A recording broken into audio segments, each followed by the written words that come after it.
Bismillahirrahmanirrahim. Bismillahirrahmanirrahim. Assalamualaikum warahmatullahi wabarakatuh.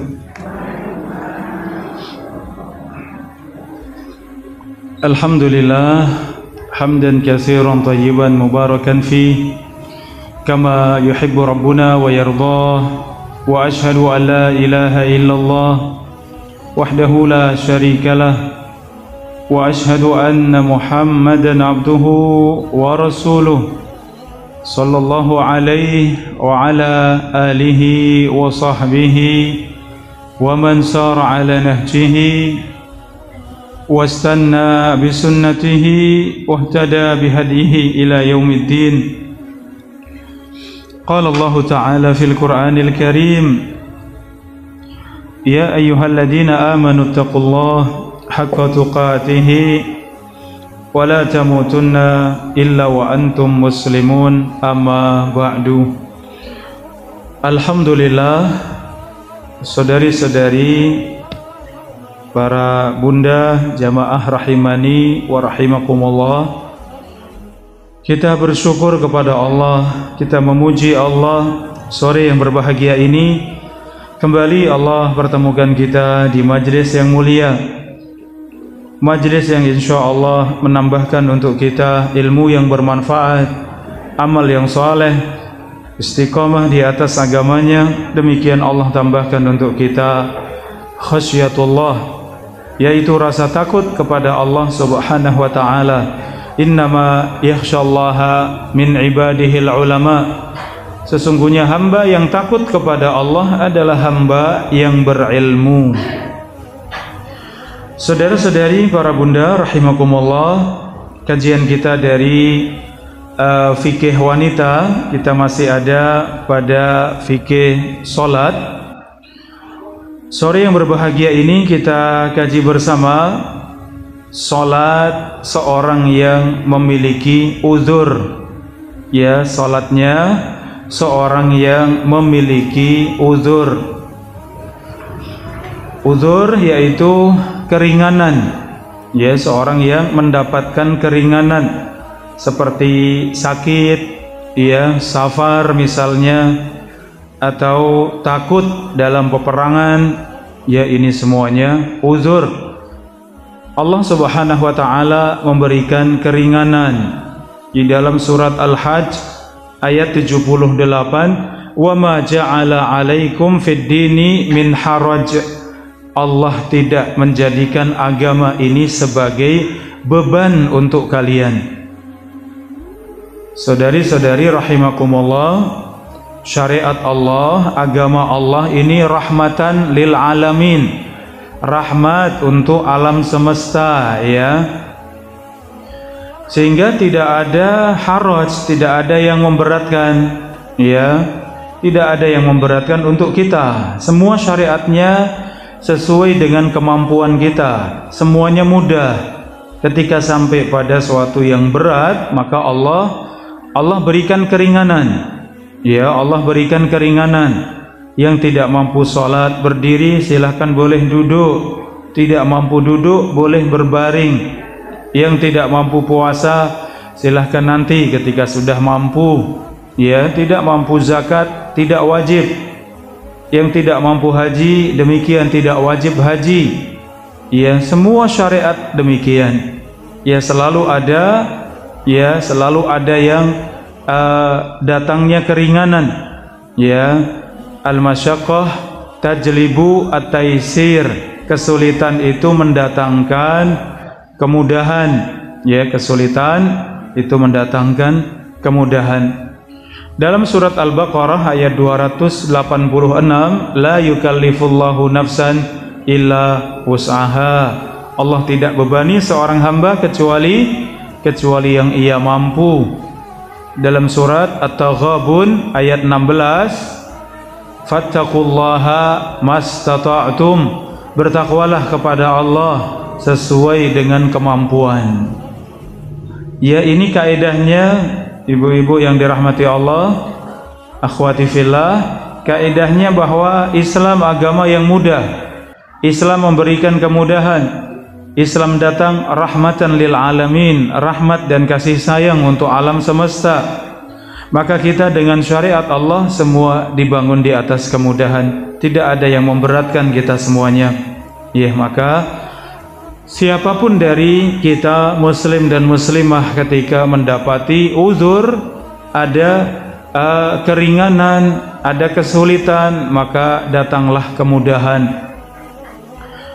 Tadi di antara uzur tersebut karena sedang sakit, karena ya safar atau bepergian jauh, karena sedang takut dalam peperangan, ya, karena turun hujan deras, karena jalan becek, ya, mungkin angin ribut, ya, angin yang sangat dingin, semuanya uzur, ya, sehingga pelaksanaan sholat itu boleh di luar dari keharusan, di luar dari kebiasaan.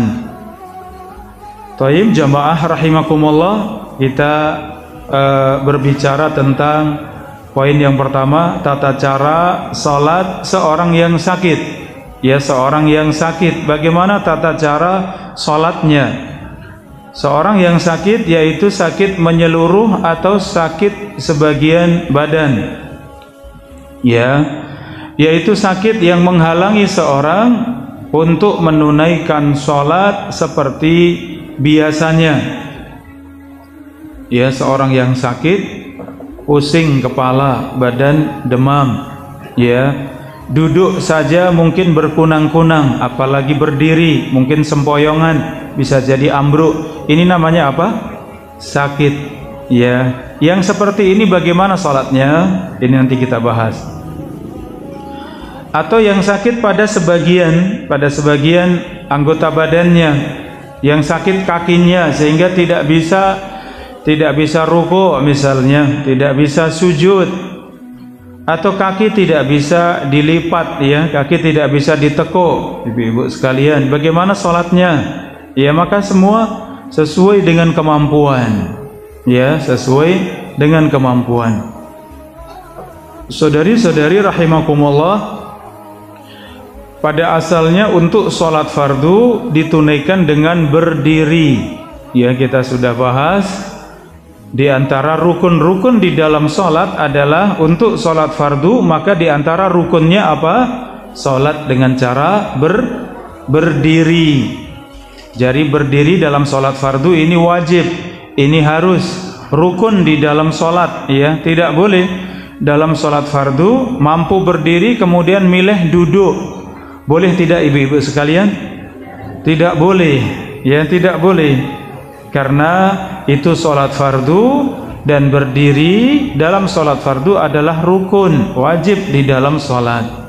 Ya, kalau ternyata tidak mampu berdiri sempurna, tidak mampu sempurna, mungkin sakit punggungnya, sakit pinggangnya, sehingga berdirinya itu sudah bungkuk misalnya. Berdirinya tidak bisa tegak, bungkuk karena sakit punggung, sakit pinggang. Mampu berdiri tapi posisinya bungkuk. Yang seperti ini tetap sholat berdiri dalam keadaan bungkuk atau milih duduk, ibu-ibu sekalian?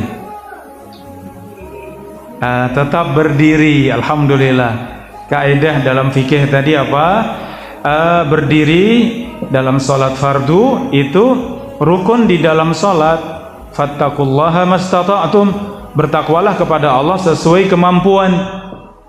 Ya, maka mampu berdiri tapi ternyata tidak tegak, ternyata berdirinya bungkuk, atau mungkin nenek-nenek, ya, sudah sakit punggungnya, sakit pinggangnya sehingga jalan pun dalam keadaan bungkuk. Bagaimana sholatnya? Sholat seperti itu. Sholat apa yang dimampu, tetap berdiri walaupun bungkuk. Atau tidak mampu berdiri kecuali bersandar, ya, bersandar di tiang, bersandar di tembok, ya, bersandar di tembok, atau mungkin bersandar dengan tongkat misalnya. Mana pilihannya? Tetap berdiri dengan bersandar atau milih duduk, ibu-ibu sekalian? Tetap berdiri, karena berdiri tadi apa? Rukun. Tapi itu semuanya pun kalau memang mampu, ya, atau semampunya. Ya, atau semampunya. Ternyata bersandar di tembok hanya mampu sebentar, setelah itu berat, maka silahkan setelahnya duduk. Ya, jadi kerjakan kewajiban sesuai dengan kemampuan. Ini saudari-saudari, para bunda rahimakumullah, ya. Seorang yang sakit salatnya demikian. Kalau ternyata berdiri tidak mampu, maka bagaimana salatnya? Salatnya duduk, ya. Boleh duduk di kursi, boleh duduk melantai, ya. Kalau duduk di kursi kemudian nanti melaksanakan rukuk masih mampu rukuk misalnya, kalau berdiri lama tidak mampu, sehingga mulai sholat itu dengan berdiri, Allahu Akbar, masuk takbiratul ihram, kemudian masuk dalam sholat. Berdiri sebentar sudah tidak mampu, maka silahkan duduk. Memang sudah menyiapkan kursi, ya. Ya, ada kursi lipat yang khusus, ya. Atau tidak harus kursi lipat, ya, kursi apa saja boleh. Namun kalau kursi ringkas, ya itu lebih baik, sehingga tetap ada di barisan. Kanan kita, kiri kita itu benar-benar jamaah yang ada di dalam barisan, ada di dalam shaf, ya. Ini. Jadi kursi silahkan, kursi yang ringkas, kuat, ya. Kita merasa nyaman. Jangan kursi kemudian kita sendiri ragu-ragu, jangan-jangan kursi tidak kuat. Ya, jangan-jangan kursi nanti ambiar misalnya. Ya, cari kursi yang kuat. Jadi mulai sholat kalau mampu berdiri, dari awal berdiri Allahu Akbar, masuk takbiratul ihram, sudah merasa berat silahkan duduk. Ya, duduk di kursi. Kenapa? Karena mungkin seorang masih mampu untuk rukuk. Ketika imam Allahu Akbar rukuk, panjenengan bisa berdiri kemudian ikut rukuk. Rukuk biasa kalau mampu. Ya, jadi keringanan ini jamaah rahimakumullah, keringanan ini kita tunaikan, ya, pada perkara yang memang kita tidak mampu. Kita fahami bahwa agama Allah agama yang mudah, tapi sesuatu yang kita mampu tetap tunaikan semampunya. Jadi kalau mampu berdiri hanya 2 rakaat, rakaat ketiga sudah tidak mampu, silahkan duduk. 1 rakaat saja tidak mampu, silahkan kemudian duduk, ya. Tapi kalau memang mulai sholatnya mampu berdiri, mampu takbiratul ihram dengan berdiri, jangan mulai sholat langsung duduk. Ya, jangan mulai sholat dari awal langsung duduk. Kalau mampu berdiri, insya Allah jelas, nggih? Iya, jadi kita tunaikan rukun yang wajib sesuai kemampuan. Kalau memang tidak mampu, maka Islam meringankan semua yang berat, semua yang sulit, silahkan boleh duduk. Kalau ternyata duduk juga tidak mampu, ya, duduk tidak mampu, bagaimana kita menunaikan sholat? Dengan cara berbaring, ya, dengan cara berbaring. Seperti apa berbaringnya, ibu-ibu rahimakumullah? Kaki ada di mana? Ya, kaki ada di kiblat, ya. Kepala ada di timur, kaki ada di barat. Ya, kemudian takbir Allahu Akbar, kemudian sedekap, kemudian baca dari doa istiftah, kemudian Al-Fatihah, kemudian surat, kemudian Allahu Akbar. Ya, demikian. Kalau itu tidak mampu duduk, kalau mampu duduk maka jelas memilih yang duduk. Tayyib, insyaallah praktek seperti ini jelas ibu-ibu rahimakumullah. Salat berdiri, salat di kursi, boleh di kursi demikian. Atau kalau kursi demikian juga tidak mampu, silahkan boleh duduknya di lantai, ya, duduk di lantai. Untuk rukuk itu menunduk sedikit, itu untuk rukuk, ya. Kalau kita duduk di lantai, ya, atau duduk di kursi. Ketika rukuk tidak mampu rukuk sempurna, maka rukuknya di kursi. Bagaimana caranya? Allahu Akbar, rukuk, nunduk demikian. Ya, untuk sujud nunduknya lebih ke bawah, ya, lebih ke bawah. Allahu Akbar, ya, lebih ke bawah. Kemudian Allahu Akbar, duduk di antara 2 sujud biasa. Kemudian sujud yang kedua Allahu Akbar, nunduk lebih ke bawah sesuai kemampuan. Setelah itu Allahu Akbar, berdiri lagi, sedekap lagi kalau mampu sedekap. Pripun, mudah tidak prakteknya? Ya, seorang yang sakit sholatnya duduk, Sakit mboten ibu-ibu sekalian? Sakit nggih insyaallah. Alhamdulillah. Nanti kalau ada yang masih sulit atau belum difahami nanti tanya ya kita di akhir sesi insyaallah. Nggih. Demikian ya. Jadi kalau ternyata berbaring saja itu tangan sudah tidak bisa bergerak, bagaimana salatnya? Ya. Tadi takbir dengan tangan ketika tiduran tadi kalau masih mampu digerakkan. Kalau sudah tidak mampu dengan tangan bagaimana? Ya silakan isyarat dengan tangan ya, dengan gerakan tangan. Allahu Akbar sambil gerak sedikit. Kalau memang mampunya gerak sedikit. Kalau masih mampu takbir, takbir. Ya. Kalau semua badan sudah tidak mampu bergerak, maka isyaratnya dengan apa? Dengan mata. Ya, dengan kedipan mata. Allahu Akbar, Sami Allah liman hamidah, dengan kedip. Ya. Ini dengan catatan seorang sakitnya itu akal masih sempurna. Akal masih sempurna. Kalau sudah mulai pikun, ya, lupa-lupa, bagaimana? Ini sudah tidak wajib sholat. Kalau kita ajari sholat mungkin mampu baru 1 rakaat 2 rakaat sudah ngajak, aku wis ngeleh misalnya, ya, karena pikun sudah lupa saya ngapain. Ya kadang sebagian lupa sudah tidak bisa baca, masuk sholat sudah mau baca apa, nah, ini sudah akalnya sudah berubah seperti ini, maka tidak wajib. Ini tidak wajib sholat ya, sudah gugur kewajiban sholat. Kenapa? Akal sudah tidak sempurna. Tapi sakit seberat apapun, kalau akalnya sempurna, maka tetap wajib sholat sesuai kemampuan. Yang sudah sepuh mungkin sudah pakai pampers ya, sudah pakai pembalut, ya sudah tidak bisa ke kamar mandi. Bagaimana sholatnya? Sholat apa adanya.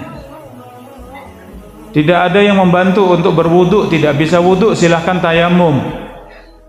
Tayamum juga tidak mampu karena sudah tidak bisa bergerak. Bagaimana? Wudunya gugur.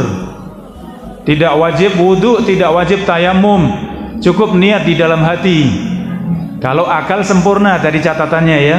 Kalau akal sempurna, maka tetap wajib sholat sesuai kemampuan. Tidak mampu wudu, gugur wudunya menjadi tayamum. Tayamum tidak mampu, gugur tayamum, maka tidak wajib untuk bersuci, langsung sholat.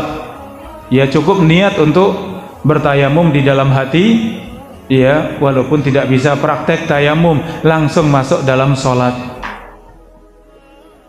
Ya ini saudari-saudari para bunda rahimakumullah, ia terkait dengan sholat seorang yang sakit. Thayyib, pembahasan selanjutnya terkait dengan mengqashar sholat dan menjamak sholat. Qashar dan jamak ya. Thayyib, pembahasan pertama yang qashar ya, hukum terkait dengan qashar dalam sholat. Ya hukum terkait dengan qashar di dalam sholat.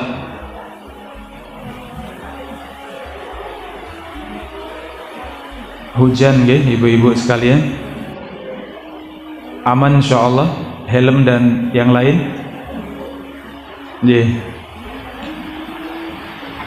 Allahumma shayyiban nafi'an, ya Allah limpahkan untuk kami hujan yang bermanfaat.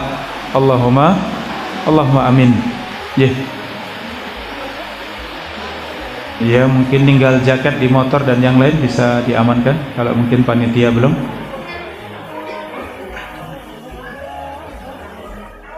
Oh ternyata hujan lewat ibu-ibu.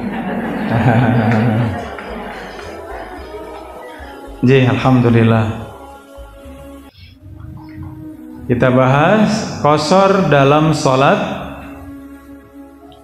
Sebab qashar dalam sholat adalah karena safar, karena perjalanan jauh. Iya, karena perjalanan jauh. Dalam surat An-Nisa ayat 101, Wa idza darabtum fil ardi falaisa 'alaikum junahun an taqsuru minas shalah. Jika kalian bepergian jauh di atas muka bumi, ya, maka tidak mengapa kalian mengqasar salat, ya. Sehingga qasar di dalam salat ini rukhsah, ya, keringanan, sesuatu yang boleh. Bahkan sebagian ulama mengatakan itu lebih utama untuk diqasar kalau kita safar daripada disempurnakan salatnya. Qasar artinya apa? Memendekkan, ya. Qasar itu memendekkan. Yang salat 4 rakaat dipendekkan jadi berapa rakaat? Jadi 2 rakaat. Zuhur, asar dan isya, ya. Adapun maghrib dan subuh diqasar tidak? Tidak, ya. Ini qasar, ya, memendekkan salat. Ketika sedang safar, ya, Rasulullah sallallahu alaihi wasallam ditanya tentang salat qasar, shadaqah tasaddaqallahu biha alaikum. Salat qasar itu sedekah yang Allah sedekahkan untuk kalian.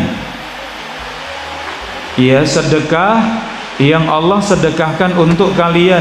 Faqbalu shadaqatahu, maka terimalah sedekah Allah untuk kalian. Ya, lafaz hadis ini hadis sahih riwayat Muslim. Rasulullah sallallahu alaihi wasallam menyifati salat boleh diqasar itu sedekah dari siapa tadi? Sedekah dari Allah untuk kita semuanya. Maka terimalah sedekah Allah, ya. Ini Rasulullah sallallahu alaihi wasallam, ya, para sahabat, ya, Rasulullah, para sahabat, mereka dalam safarnya selalu mengqasar. Ya, Rasulullah, para sahabat, mereka selalu mengqasar salat.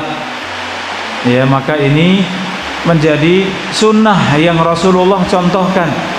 Maka qasar itu lebih baik, ya. Qasar itu lebih baik daripada kita sempurnakan salatnya kalau kita safar, kalau kita bepergian jauh. Ya, maka diqasar lebih baik.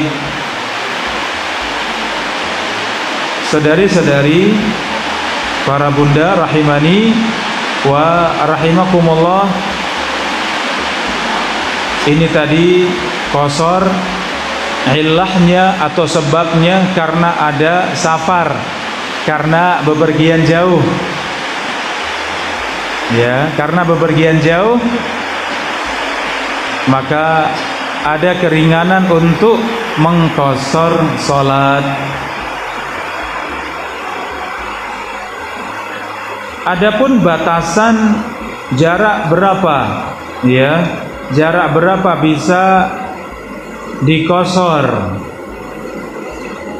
maka jaraknya adalah perjalanan kurang lebihnya, ya, perjalanan kurang lebihnya 80 km. Maka ini sudah disebut safar. Ya, perjalanan kurang lebih 80 km itu sudah disebut safar.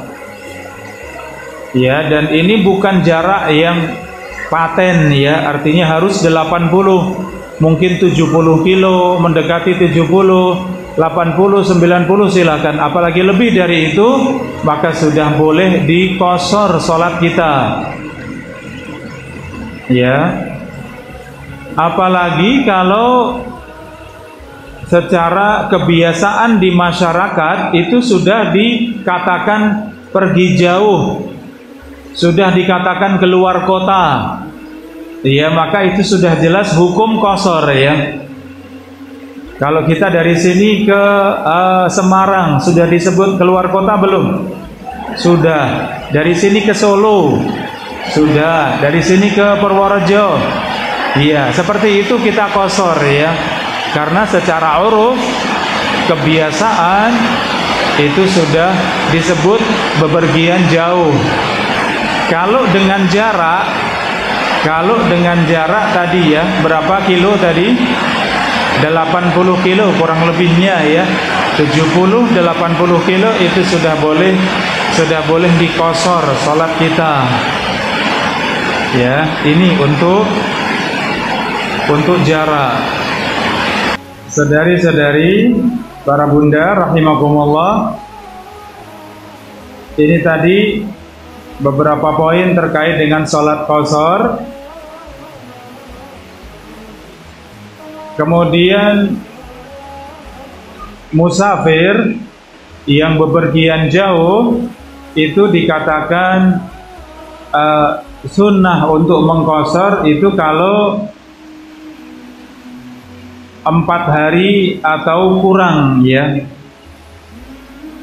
Kalau safarnya lebih dari 4 hari maka sholatnya disempurnakan ya.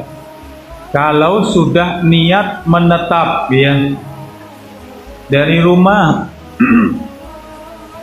pengen di Jakarta 10 hari misalnya, kemudian sampai di Jakarta sudah niat 10 hari, pripun sholatnya selama 10 hari? Sholatnya dikosor apa disempurnakan? Disempurnakan, karena sudah niat berapa hari? 10 hari. Tapi kalau lama dan tidak niat untuk berapa harinya, maka boleh terus dikosor ya. Rasulullah pernah 10 hari di Makkah terus dikosor, pernah sampai 40 hari ya, dan terus dikosor. Kenapa? Karena tidak niat untuk menentukan sekian hari dan terus masih sibuk dengan urusan, maka boleh terus dikosor ya. Jadi pembatasan 4 hari ini buat yang sudah niat, saya pengen ke Semarang 4 hari misalnya, ini dikosor tidak? 4 hari masih dikosor ya.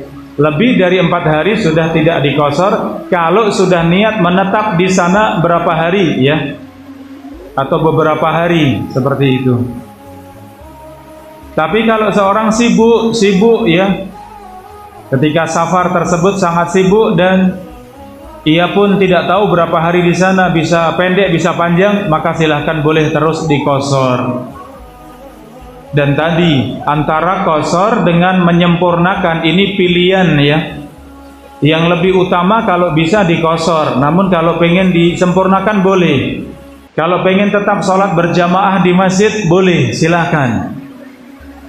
Tapi itu keringanan, tidak wajib berjamaah bagi laki-laki ya, karena sedang safar. Ya, untuk wanita apalagi ya, kemarin sudah kita sampaikan, sholat wanita itu yang lebih baik di mana? Di rumah ya, di rumah masing-masing.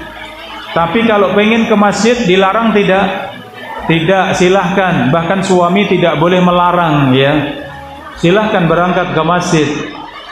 Tapi kalau dari sisi keutamaan, ternyata di rumah itu seorang wanita sholatnya lebih baik. Dan ini berbicara dalil ya, karena Al-Quran dan hadis menyebutkan demikian. Ada perbedaan-perbedaan antara kaum laki dan kaum wanita. Sejak kita lahir hukumnya sama tidak? Ternyata berbeda. Mohon maaf, kencing bayi perempuan pripun? Najis sejak lahir.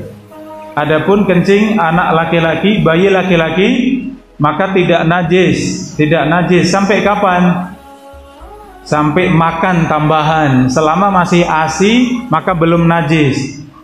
Kalau kita gendong anak bayi laki-laki kemudian ada kencing yang mengena, cukup diciprat dengan air saja, pakai sholat, itu tidak najis. Kalau bayi laki-laki ya, demikian hukum-hukum dibedakan ya. Jadi kalau ada hukum yang berbeda antara laki dan perempuan, dan perbedaan tersebut sesuai dengan dalil, maka sami'na wa ata'na. Bukan tempatnya akal untuk akal-akalan ya, tapi benar-benar sami'na sami'na wa ata'na. Yang penting jelas dasarnya dari Al-Quran dan Sunnah. Keumuman semuanya sama, laki dan perempuan, kecuali ada dalil yang membedakan. Ini, saudari-saudari, para bunda rahimakumullah, selanjutnya, jika seorang yang safar mampir di masjid, di perjalanan mampir di masjid, kemudian di masjid sedang ditegakkan sholat berjamaah, pripun sholatnya? Dikosor atau ikut imam? Dikosor atau ikut imam? Kalau masih ada sholat berjamaah, sunnahnya ikut berjamaah. Terus berapa rakaat? Sesuai dengan imam. Ya, kalau imamnya sholat duhur, maka kita juga sholat duhur 4 rakaat sesuai dengan imam. Setelah sholat duhur selesai, kita pengen jamak, ya, pengen jamak dengan asar. Bagaimana sholat asarnya? Asarnya karena tidak makmum dengan imam tetapnya masjid, maka asarnya berapa rakaat? 2 rakaat. Dikosor, ya. Jadi bersama dengan imam tetap, karena imamnya 4 rakaat, kita juga ikut 4 rakaat. Ya, setelah selesai, kalau kita sama rombongan, kemudian qomat lagi, ya, dikumandangkan qomat. Setelah itu kemudian sholat asar berapa rakaat tadi? 2 rakaat, karena kita memang musafir. Safar itu boleh dikosor, ya. Kalau sampai di masjid ternyata imamnya sholat asar, ya, imam dan jamaah sedang sholat asar, sedangkan kita belum sholat duhur dan asar, bagaimana niat kita? Tetap ikut imam dengan niatan sholat apa? Sholat duhur. Ya, menjamak kosor sholat tetap harus berurutan, ya. Duhur dulu baru asar. Walaupun ditunaikan di waktu asar, ya. Walaupun ditunaikan di waktu asar, tetap harus sholat duhur dulu. Setelah selesai baru kemudian sholat asar, seperti itu. Jadi ada perbedaan niat. Apa itu dalilnya? Seorang sahabat yang izin kepada Nabi, beliau sudah sholat berjamaah, makmum di belakang Nabi SAW. Ketika selesai, beliau sampaikan kepada Nabi, saya ditunggu keluarga untuk mengimami keluarga. Maka kata Nabi, silahkan Anda mengimami mereka, Anda niatkan sholat sunnah dan buat mereka itu sholat fardu. Ternyata boleh, dan ini sedekah. Ya, ada seorang yang sholat sudah selesai, kemudian sendirian pengen sholat. Ada orang yang melihat sudah menunaikan sholat, kemudian pengen biar sholatnya berjamaah, kemudian ayo sholat sama saya. Orang tadi sholatnya niatnya fardu, kita niatnya apa? Sunnah, menemani orang tersebut. Boleh tidak? Boleh, ini sedekah, itu boleh. Jadi perbedaan niat itu boleh tidak? Boleh. Ya, maka imamnya sholat asar, karena kita belum duhur, tetap ikut bersama imam, makmum di belakang imam, tapi niat kita sholat apa? Sholat duhur. Setelah salam selesai, baru kita sholat kembali. Yang kedua yaitu sholat asar. Maghrib dengan isya juga seperti itu. Bedanya kalau kita belum sholat maghrib, sedangkan imam sholat isya. Kita sampai di masjid, sudah siap-siap, kemudian qomat. Kita masuk ikut sholat bersama dengan imam. Tapi imamnya sholat isya, kita niatnya sholat maghrib. Tetap berjamaah bersama dengan imam. Bagaimana caranya? Imamnya 4, kita 3. Ketika imam Allahu Akbar naik ke rakaat yang keempat, kita niat memisahkan dari imam. Langsung tahiyat, kemudian salam. Ya, pripun Ibu? Ada 2 macam, ya, ada 2 cara. Boleh kita niat memisahkan dari imam, langsung kita tahiyat sampai selesai tasyahud, kemudian salam. Kemudian salam. Atau niatnya dengan tetap bersama imam juga boleh.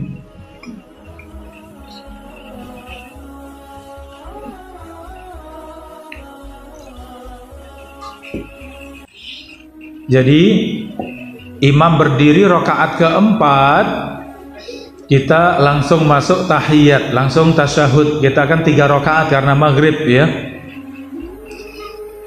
Setelah itu kita selesai tahiyat, maka menunggu imam sampai kemudian imam masuk di tahiyat, kemudian imam salam, kita ikut salam. Jadi ada 2 pilihan ya, monggo. Tetap terus bersama imam boleh sampai selesai imam salam kita ikut salam, atau pilihan pertama itu lebih ringan, kita niatkan setelah imam berdiri rakaat yang keempat kita niat untuk memisahkan dari imam, sehingga kita tahiyat kemudian salam sendiri. Jelas insyaallah. Taib, berikutnya kalau imamnya musafir sedangkan makmumnya tidak.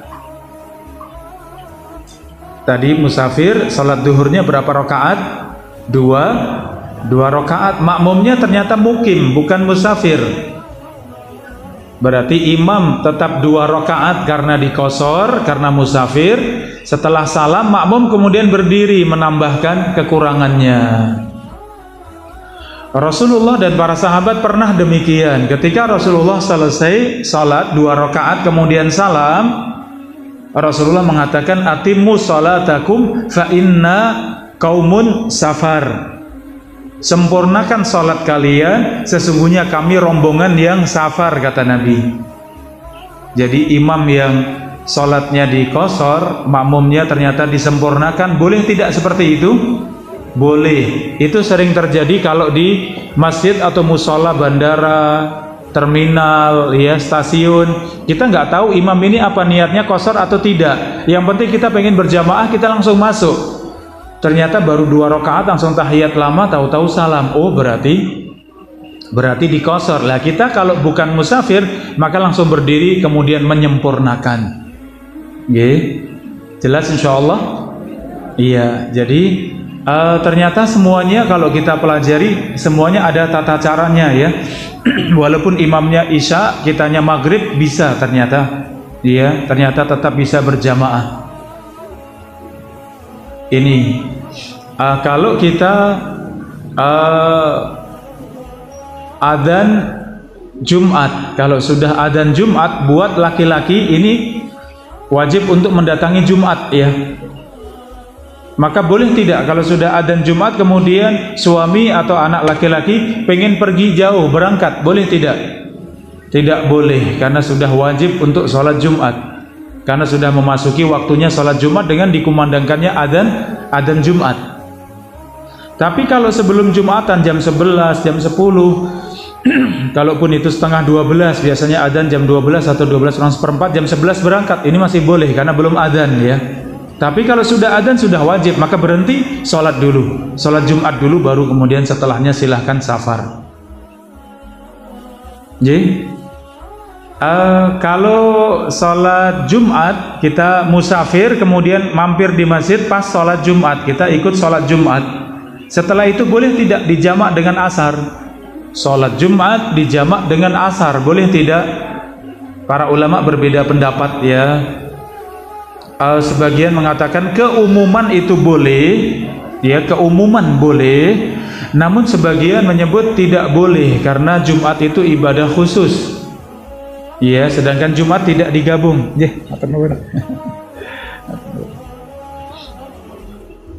Ya, dan Jumat tidak digabung dengan asar. Ini khilaf ya, perbedaan pendapat para ulama.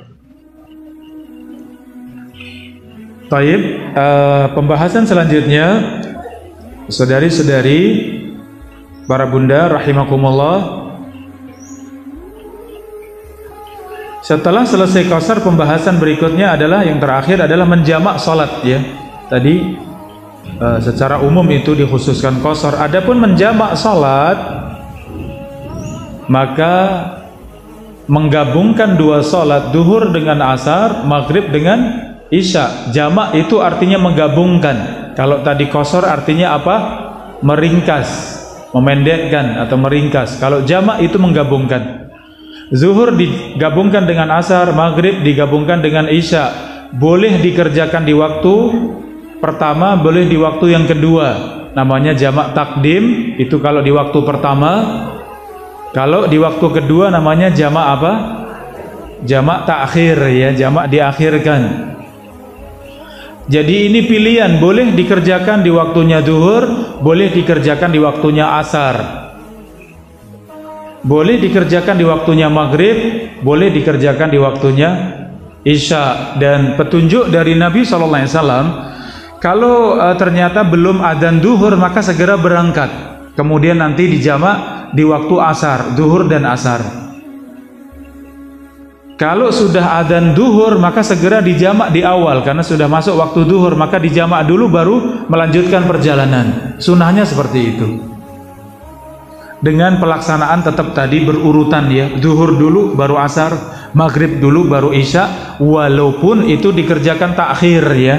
Walaupun dikerjakan di waktu isya, walaupun zuhur dan asar dikerjakan di waktu asar, tetap didahulukan sesuai dengan urutan sholat.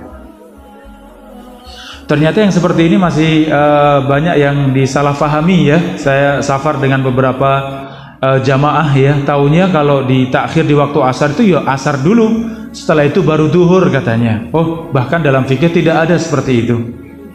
Ya, tetap harus berurutan, zuhur dulu baru asar, isya dulu, maghrib dulu baru isya, seperti itu. Ya, ini para bunda rahimakumullah. Adapun sebab yang membolehkan untuk dijamak, yang pertama tadi karena safar, ya. Setiap safar itu ada yang menyulitkan, ada yang memberatkan, maka boleh dijamak. Dan setiap kali Rasulullah safar itu selalu dijamak dan qasar, ya. Kalau safar selalu dijamak dan qasar, dua-duanya dikerjakan. Ya, kecuali ketika sedang mabit di Mina, ya. Ketika sedang mabit di Mina itu ternyata di sana salatnya tetap masing-masing waktunya tapi dikosor, ya. Zuhur 2 salam, asar 2 salam, tapi tetap di waktunya, tidak dijamak. Karena memang yang Rasulullah contohkan seperti itu. Ini keluar dari kaidah tadi, ya. Kalau secara umum bahwa setiap safar itu pasti dijamak dan dikosor, ya, dua-duanya. Untuk jamak ini, ibu-ibu yang dirahmati Allah, ada udzur yang lain seperti ini, hujan deras seperti ini tadi. Kalau hujan deras seperti tadi, ketika sholat maghrib, kemudian imam memandang ini hujan deras, mungkin hujan akan sampai isya, ya. Kemudian setelah salam, kemudian qomat lagi, kemudian langsung dijamak dengan isya, seperti itu boleh tidak? Boleh, itu sunnah, ya. Sunnah, tapi ya harus dengan keputusan siapa? Keputusan imam yang menentukan, yang punya keputusan itu imam, ya. Kalau imam ingin musyawarah dengan jamaah silahkan, tapi itu haknya imam untuk menentukan kita jamak atau tidak, ya. Jadi menjamak sholat itu bersama dengan siapa? Bersama dengan imam untuk sholat berjamaah, ya. Demikian udzur yang lain, sakit. Kalau kita sakit maka bagaimana sholatnya? Dikosor tidak kalau sakit? Tidak, ya, karena bukan musafir, bukan safar. Kecuali sakit kemudian berobat di luar kota, lah ini musafir. Berarti selain dijamak juga dikosor karena safar. Tapi kalau kita di rumah kita sakit misalnya, pripun sholat kita? Boleh tidak dijamak? Boleh, itu keringanan. Monggo panjenengan yang sakit dengan sakit yang tadi, ya, memang keberatan untuk untuk sholat satu-satu. Sholat duhur pada waktunya, nanti ketika asar sholat asar, seperti itu memberatkan, maka silahkan dijamak sholatnya. Jadi kalau sudah boleh jamak, maka boleh dikerjakan di awal waktu, boleh dikerjakan di waktu yang kedua, ya. Sudah adzan duhur, Anda sakit, ya, panjenengan sakit di waktu duhur, sakit. Kemudian niat nanti sekalian sholat duhur saya jamak dengan asar. Kalau sudah masuk waktu asar baru saya sholat duhur dan asar saya jamak. Seperti itu boleh tidak? Boleh. Atau Anda sakit tadi, kemudian di waktu duhur saya pengen sekalian tak jamak dengan asar, boleh tidak? Boleh, karena Anda punya udzur. Apa udzurnya? Sakit, ya. Dan ini sangat terasa rahmat Allah, ya, kasih sayang Allah untuk kita ketika kita bisa menjamak sholat. Sholat duhur, salam, kemudian sholat asar, salam. Itu waktunya panjang dari duhur sampai maghrib lagi. Bisa jadi waktu maghrib Anda belum pengen sholat, nanti saya maghrib saya jamak dengan isya, saya pengen sholatnya di waktu isya, boleh tidak? Boleh, alhamdulillah. Tadi Islam itu bukan untuk memberatkan hambanya, iya, bukan untuk memberatkan hamba Allah, tapi Islam untuk rahmatan lil alamin, rahmat untuk alam semuanya. Maka mudah buat kita. Jadi monggo ya, ketika sakit seperti itu ditunaikan. Iya, sakit itu udzur untuk menjamak sholat. Saudari-saudari, ibu-ibu yang dirahmati Allah, di antara udzur untuk menjamak sholat selain tadi hujan deras, demikian kalau jalan becek, ya, jalannya becek, repot. Kalau berangkat ke masjid mungkin pakaian akan kotor sehingga sholatnya tidak tenang di masjid, maka boleh sholatnya pun dijamak. Ya, imam melihat oh hujan deras atau jalannya becek, kemudian sholat kita jamak, boleh. Ya, atau karena tadi angin ribut, ya, angin keras, angin yang sangat dingin, sehingga kasihan kalau duhur harus asar harus datang lagi, berat kalau isya harus datang berjamaah lagi, kemudian dijamak, pripun? Boleh, ya, itu ada udzurnya. Demikian semua yang memberatkan, ya, semua yang memberatkan maka boleh dijamak. Yang buat kita itu sangat memberatkan, maka yang demikian boleh salat kita dijamak. Ya, alhamdulillah. Terkadang dengan satu pekerjaan yang memang itu sangat sulit, ya, untuk kemudian salat duhur sendiri, salat asar sendiri, salat maghrib sendiri, salat isya sendiri, karena kesibukan. Walaupun itu urusan dunia, kalau itu sangat merepotkan, maka Islam menghilangkan semua yang memberatkan, maka boleh dijamak. Ya, seorang mungkin kerjaannya di tengah hutan misalnya, dan sulit, ya, untuk bisa cari tempat yang nyaman untuk sholat, kemudian sholatnya dijamak, boleh tidak? Boleh, karena ada yang berat. Contoh sekarang yang real, kita ada di jalan di Jakarta dan sekitarnya, kita masuk di tol, ya, rest area kalau langsung di kotanya itu jarang, ya, kalau sudah antar kota baru banyak rest area. Ternyata macet sehingga tidak bisa dapat sholat. Maghrib sudah masuk waktunya maghrib, tidak bisa sholat. Kalau turun dari mobil ketinggal atau, ya, tidak mungkin. Ternyata keluar dari kemacetan itu baru setelah isya misalnya, maka ini udzur untuk menjamak sholat. Ya, silahkan tetap tenang karena memang tidak ada jalan untuk sholat maghrib pada waktunya, maka silahkan maghrib boleh dijamak dengan isya. Ya, ternyata seperti itu mudahnya syariat Allah. Ya, kalau panjenengan dari luar pulang ke kampung halaman, dari luar tentu safar, ya. Kemudian ternyata sudah dijamak duhur dan asar, sampai di rumah jam 2:30 belum adzan asar. Ketika adzan asar harus sholat asar lagi atau tidak, ibu-ibu? Tidak, sudah gugur kewajiban. Alhamdulillah. Tadi sudah saya jamak di Solo misalnya, ya. Atau ternyata tadi Anda berangkat tadi sebelum duhur, kemudian sampai di rumah setelah asar dan belum sholat duhur dan asar. Pripun panjenengan menunaikan sholatnya? Dikosor atau tidak? Sudah tidak dikosor karena sudah bukan musafir. Maka sholat duhur 4 rakaat, sholat asar 4 rakaat kalau sudah sampai di rumah. Ya, monggo yang mudah mana? Wah, yang mudah buat saya mending sebelum sampai rumah di perjalanan, sebelum masuk di kota kita, lebih baik saya sholat jamak dulu, jamak qashar, itu lebih ringan buat saya, silahkan, mudah. Iya, atau enggak, saya lebih mudah kalau sudah sampai di rumah baru sholat.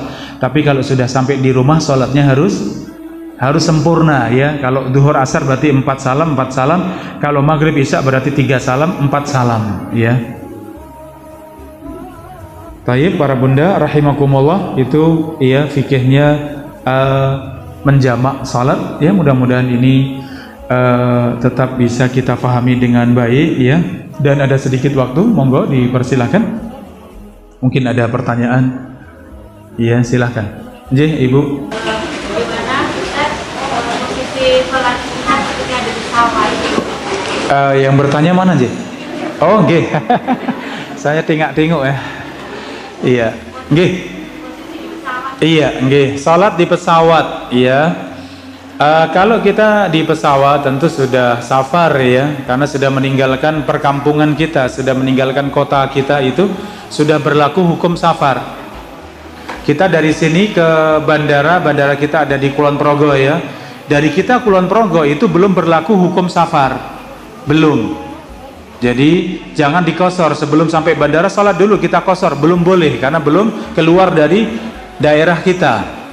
Kalau sudah meninggalkan kampung kita, sudah masuk Purworejo, ya, dari sini sudah masuk Muntilan, ini sudah keluar kota, maka silahkan sudah mulai hukum safar, sudah berlaku. Ketika naik pesawat, bagaimana sholatnya? Sesuai dengan kemampuan. Kita sudah pelajari rukun ya, demikian wajib dalam sholat, maka tunaikan itu sesuai kemampuan. Kalau di pesawat yang saya tahu yang ada tempat sholat itu hanya Saudi Airlines ya. Pesawatnya Saudi, besar dan disiapkan tempat khusus untuk sholat. Ya, ada dua soft, ya dua soft, satu softnya bisa untuk 5 orang kurang lebihnya, bisa dipakai untuk sholat bahkan berjamaah. Nah, kalau di situ kita bisa sholat sempurna. Kalau ada tempat wudhu silahkan berwudhu. Kalau tidak ada, biasanya tidak ada karena di kamar mandinya, toiletnya pesawat itu semua pakai tisu ya, air saja sangat minim. Ya, sehingga tidak bisa berwudhu, silahkan tayamum.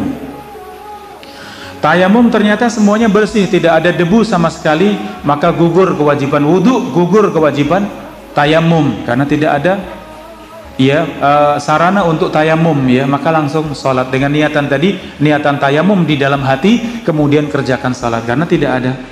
Tapi kalau Anda yakin mungkin di kursi di mana ada debunya, silakan bertayamum boleh. Kalau tidak yakin atau merasa tidak ada debu sama sekali, maka itu gugur kewajiban. Kalau dengan catatan sampai di tempat tujuan sudah keluar waktunya. Ya, kalau kita dari sini ke Jakarta, ya berangkatnya setelah duhur, ya, kemudian sampai di Jakarta jam 4:30 misalnya, masih ada waktu untuk sholat asar, maka sholatnya di bawah setelah turun dari pesawat. Jangan di pesawat karena setelah sampai masih ada waktu.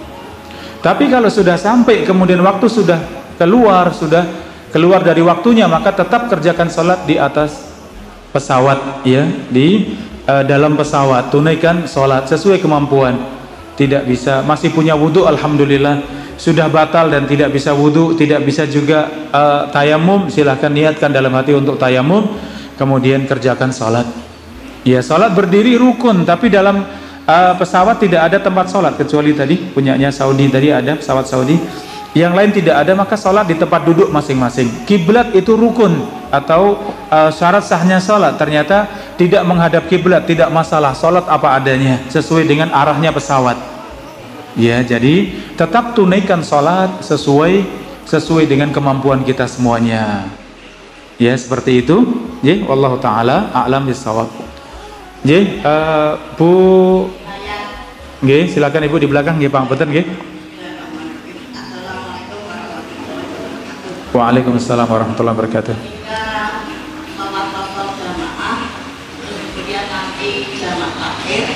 Iya. Asar. Duhur dengan asar Ibu ya. Nggih. Duhur ini akan dulu atau gimana? Terus yang kedua, pripun yang pertama belum jelas saya. Ketika adzan duhur diniatkan duhur, pripun maksudnya? Ketika sholat duhur, nggih. Iya. Boleh di duhur, boleh di asar, nggih. Iya.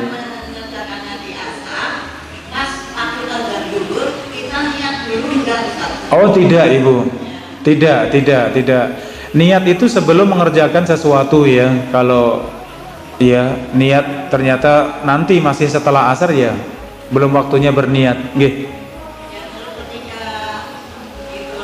kosong berjamaah, terus ketika mau menjalankan di masjid, misalnya pas duhur itu harus mengikuti awal waktu pas duhurnya atau awal waktu boleh nggak?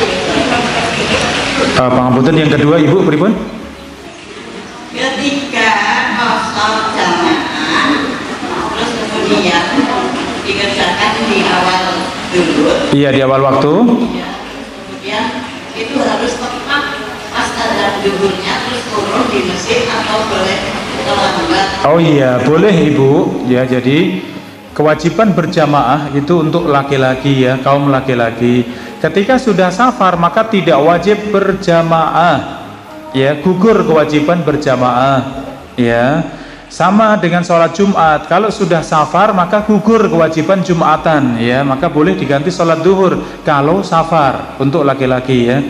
Jadi monggo semudahnya saja, sudah masuk waktu duhur tapi kok panjenengan masih sibuk, lanjut saja perjalanan, nanti kita jamaknya qashar nanti setelah waktu asar misalnya, atau setelah kita dapat rest area misalnya, silahkan, tidak masalah. Ternyata menjamak qasharnya dapat di jam 1 siang misalnya, jam setengah 2, silahkan. Atau menjamak qasharnya ternyata nanti jam 4 misalnya, boleh ya. Alhamdulillah ini udzur semuanya karena sedang safar. Allah taala a'lam. Tapi mungkin yang terakhir pertanyaan nggih, monggo. Ya, silakan Ibu. Iya. Safar. Ada halangan? Oh nggih. Nggih. Oh iya. Oh iya, itu tadi seperti yang macet di tol Ibu.